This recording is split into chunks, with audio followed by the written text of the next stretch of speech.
here we go with the first recap. So, just the big things to remember. Like it says on each file here, you're going to spend about 10 minutes getting this as fast as you can.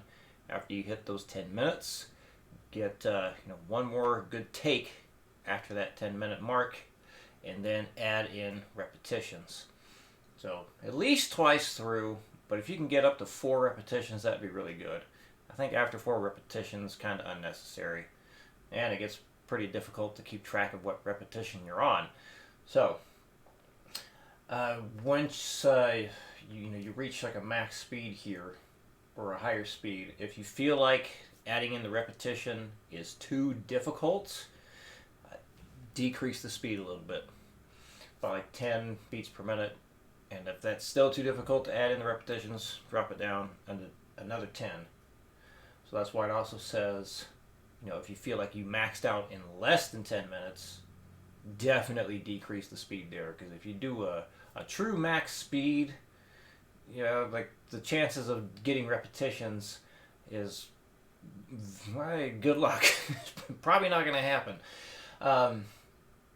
But anyway, remember that if a mistake is made, address the mistake right away.